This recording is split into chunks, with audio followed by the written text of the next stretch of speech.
Dua rumah yang disinyalir sebagai tempat persembunyian kelompok kriminal bersenjata di Kabupaten Yahukimo digerebek oleh polisi. Dari penggerebekan tersebut, 22 orang diamankan. Kapolda Papua mengatakan dari 22 orang tersebut terdapat 4 orang pelajar, 2 orang mahasiswa, dan 3 orang kepala desa.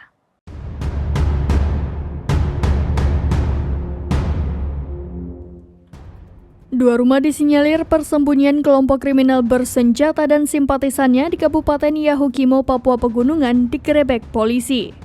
Satgas Damai Kartens dan Kepolisian Resor Yahukimo menggerebek rumah yang berada di Jalan Pertanian Distrik DKI itu pada Selasa 16 Mei 2023.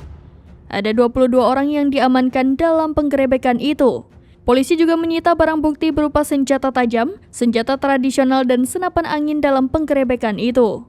Mengutip Tribun Papua.com, Kapolda Papua Irjen Matius Fakiri mengatakan mereka masih dimintai keterangan oleh penyidik di Mapolres Yahukimo di DKI.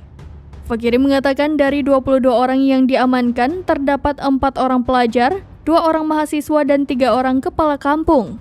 Fakiri menyebut penggerebekan oleh tim gabungan tersebut berlangsung sekitar pukul 2:54 waktu Indonesia Timur.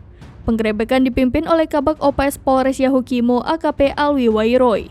Sebelumnya, tim gabungan juga melakukan penggerebekan terhadap rumah di Jalan Paradiso Distrik DKI Kabupaten Yahukimo pada Kamis 4 Mei 2023.